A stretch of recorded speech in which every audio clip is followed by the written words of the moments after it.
देखें, एक जमहूरियत के अंदर पुरअमन एहतजाज हर शहरी का हक है। हमने एक पुरअमन एहतजाज किया, किसके खिलाफ? साजिश के तहत एक इंपोर्टेड हुकूमत चोरों की और डाकुओं की हमारे ऊपर मुसल्लत की गई। सबको सारों के सामने, अब आप प्लीज सुने कि मैंने सबके सामने जो साइफर या मुरासला था, जो वो एक अमेरिकन डोनाल्ड लू और हमारे वजीर, जो हमारा जो मुशीर एम्बेसडर सफीर जो वॉशिंगटन में था, उससे जो बातचीत हुई ऑफिशियल, उसका मुरासला मैंने पार्लियामेंट में रखा, मैंने नेशनल सिक्योरिटी काउंसिल के सामने रखा और हमने फिर प्रेसिडेंट ने चीफ जस्टिस पाकिस्तान को मुरासला भेजा।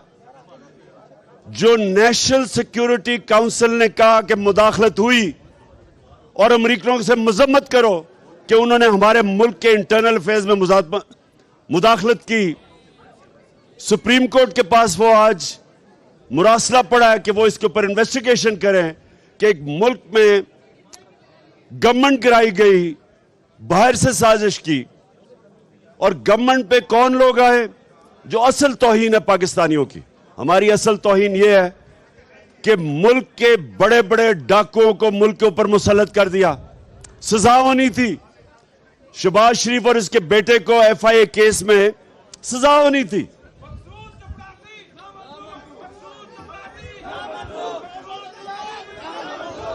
सजा सुने चेरी ब्लॉसम जूते पॉलिश कर करके ऊपर पहुंच तो गया है, लेकिन FIA के अंदर केस, FIA के अंदर जो केस, ये कैसे हो सकता है कि मुल्जिम काजी बन जाए? ये कैसे हो सकता है? आप वकला हैं। दुनिया में किसी भी कानून के अंदर मुल्जिम खुद ही काजी बन गया FIA के ऊपर।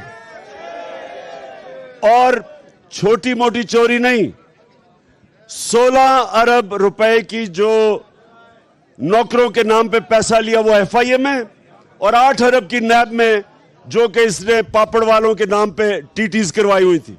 अब उसको मुल्क का प्राइम मिनिस्टर बनाया और उसके करप्ट बेटे को चीफ मिनिस्टर बना दिया, क्राइम मिनिस्टर।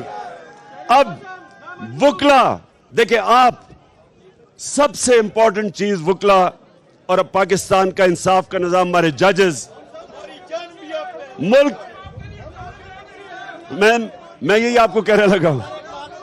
इस मुल्क में, एक मिनट सुन लो पहले, सुन लो बात, सुने। इस वक्त कानून की हुक्मरानी आपकी और अदलिया की जिम्मेदारी है। सुने जरा, सुने ने अभी बाद में आता हूं उसके ऊपर अभी मैं उसके ऊपर भी आता हूं, लेकिन सबसे पहले आप लीगल कम्युनिटी की जिम्मेदारी है रूल ऑफ लॉ, और रूल ऑफ लॉ आपने और अपनी अदालतों ने इंप्लीमेंट करना है।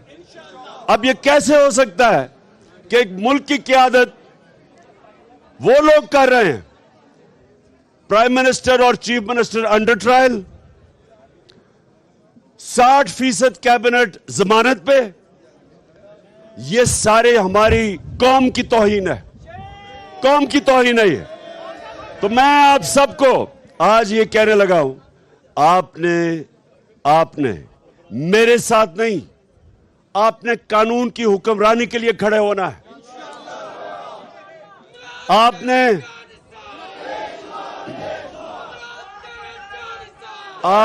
जी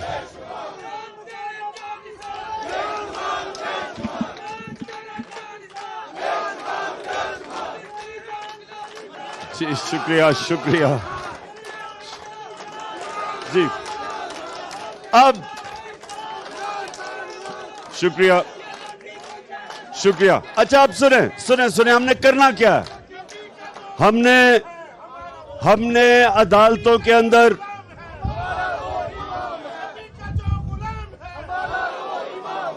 और मैं आज ये एक मिनट मैं ये जरूर कह दूं कि जो हिंदुस्तान में हमारे प्यारे नबी सल्लल्लाहु अलैहि वसल्लम की शान में गुस्ताखी हुई, ये हुकूमत को मैं इनको कहता हूं कि सख्त पोजीशन ले इसके ऊपर। अगर अरबों के अंदर 4 मुल्कों ने सख्त पोजीशन ली है, ये भी सख्त पोजीशन ले कि हिंदुस्तान की जो बीजेपी पार्टी है, जो मुसलसल मुसलमानों के खिलाफ है, अपने ये शरीफ खानदान अपने ताल्लुकात जो मोदी से है वो तोड़े और ये इस वक्त सख्त स्टैंड ले कि जिस तरह की इन्होंने जो हिंदुस्तान में, और ये पहली दफा नहीं हुआ जो मुसलमानों से ये कर रहे हैं, ये हुकूमत को मैं आज कहता हूं कि सारी कौम देख रही है आपकी तरफ, दोस्ती और बिजनेस खत्म करें, अपने नबी सल्लल्लाहु अलैहि वसल्लम की जो शान में गुस्ताखी हुई स्टैंड ले, जिस तरह अरब मुल्क इनके प्रोडक्ट्स की बॉयकॉट करवाएं। अब मैं इस पे आता हूं जी, आप सुने, मैं ये जो आप सबसे चाहता हूं, पहले तो इलेक्शन कमीशन, पहली चीज मैं कह रहा हूं, इलेक्शन कमीशन ने जिस तरह हमजा शरीफ को चीफ मिनिस्टर रखने की कोशिश कर रहे हैं, इसके ऊपर, हाँ हमजा कुकड़ी, इसको सुने जरा। अब असूलन जैसे ही वो डिस्क्वालीफाई हुए थे, इनको रिजर्व सीट्स पुर करनी चाहिए थी, लेकिन क्योंकि अगर वो रिजर्व सीट पूरी करते हैं तो हमजा नंबर पूरे नहीं कर सकता, फारिग हो जाता है, इसलिए उसको बचाने के लिए उन्होंने कहते जी बाय इलेक्शन के बाद फैसला होगा। ये कौन से आइन में लिखा हुआ है? और मैं इसलिए अपनी लीगल कम्युनिटी को कहता हूं कि आपने पूरी मदद करनी है, क्योंकि ये सारी आइन की धज्जियां उड़ाई जा रही हैं। दूसरी चीज हम पूरी तैयारी कर रहे हैं।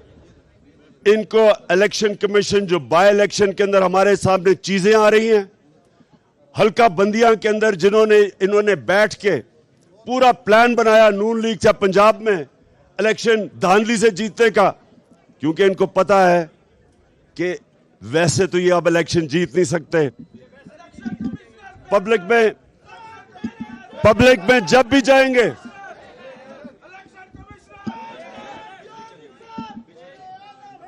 उससे कहा वो जनरेटर चलाए, जैसे ही ये पब्लिक के अंदर जाएंगे, वो कौन से 2 नारे सुनेंगे? ये चोर और दूसरा गद्दार इलेक्शन कैंपेन। तो लिहाजा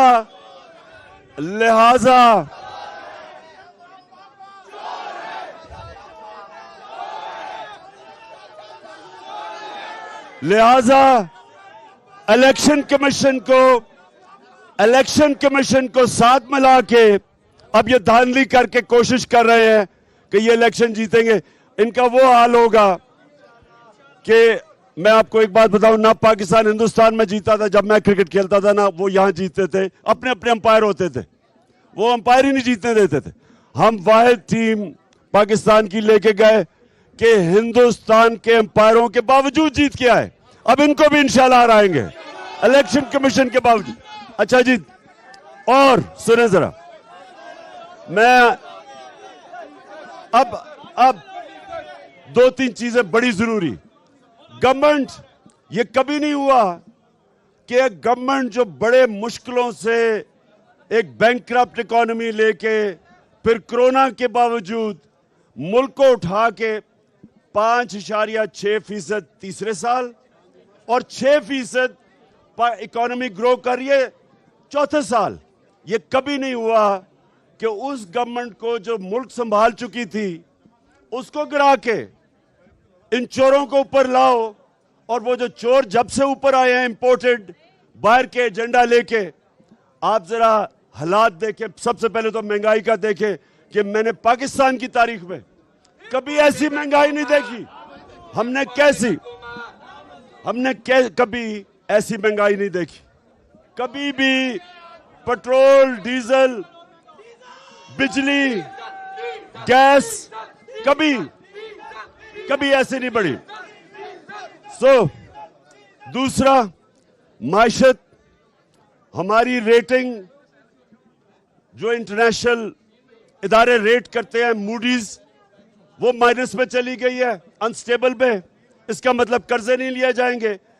और सबसे खौफनाक चीज ये जरा सुने, वापडा जो बॉन्ड फ्लोट करती थी, जिसके ऊपर वो कर्जे ले रही थी, डैम्स बना रहे थे जो हम, जब से इन्होंने जनरल मुजम्मल को, ये शहबाज शरीफ ने उसको जब रिजाइन करवाया, तो ये जरा सुने, अब वापडा की रेटिंग माइनस में चली गई है। इसका मतलब कि वापडा को अब कर्जे नहीं मिलेंगे। इसका मतलब कि जो हमने इस मुल्क में 50 साल के बाद डैम बन रही थी, इस मुल्क में पानी का सख्त मसला बना हुआ है।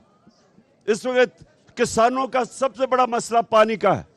डैम्स बना रहे थे पानी रोकने के लिए, रिजर्वॉयर्स बनाने के लिए। अब जब से ये इंपोर्टेड हुकूमत आई है, हमारा जो क्रेडिट रेटिंग वापडा की वो नीचे चली गई है। इसका मतलब अब कर्जे नहीं मिलेंगे। इससे सबसे खौफनाक चीज आ गई है कि डैम्स के लिए जब कर्जे नहीं मिलेंगे वो रुक जाएंगी। और ये इतनी 50 साल के बाद डैम्स बन रही थी। मैं सिर्फ बता रहा हूं कि इनके आने से माशत भी नीचे, महंगाई भी बढ़ गई, और आगे मजीद जो मुल्क का मुस्तकबिल है वो खतरे में है। मैं ये आज कहता हूं, ये हमारी नेशनल सिक्योरिटी के लिए सबसे बड़ा खतरा ये है। पहले तो बाहर से ऑर्डर्स लेते हैं, आईएमएफ की जो बात, आईएमएफ ने हमें भी कहा कि कीमतें बढ़ाओ। हमने आईएमएफ के सामने खड़े हुए, हमने कीमतें नहीं बढ़ाई, हमने रोका। इन्होंने, अच्छा अब सुने, आखिर में सुने जरा मेरी बात। अब जरा आखिर में मेरी बात सुने।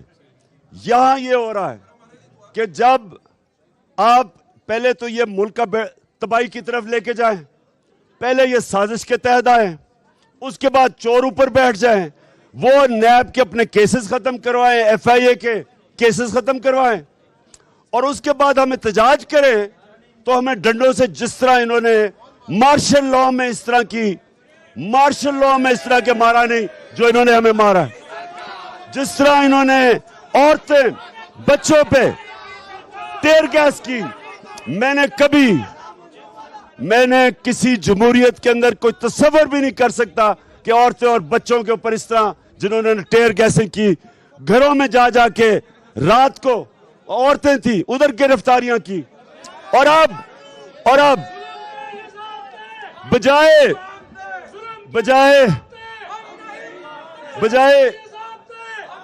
ये जो कातिल इंटीरियर मिनिस्टर, और ये जो सबसे ज्यादा पुलिस मुकाबले में इसके ऊपर ह्यूमन राइट्स की रिपोर्ट है शहबाज शरीफ के, बजाय इनके ऊपर एक्शन लेने के, हम सब के ऊपर इन्होंने एफआईआर काटी है। और इनकी कोशिश, ये सुन ले जरा, बुकले आपके लिए इंपॉर्टेंट है, इनकी कोशिश ये है कि इमरान खान को किसी तरह किसी केस में बंद करो ताकि ये सारी तहरीक रह जाए। मैं आपको ये कह रहा हूं, आप सब ने तैयार रहना, सब तैयार रहे। हमने किसी सूरत अपनी हकीकी आजादी की तहरीक, चाहे ये जेलों में डालें या जो मर्जी करें, ये अब तहरीक खत्म नहीं होगी जब तक साफ और शफाफ इलेक्शन की अनाउंसमेंट नहीं होती। आप जरा बताएं, तैयार हैं आप सारे इस तहरीक के लिए? इंशाअल्लाह। पाकिस्तान जिंदाबाद।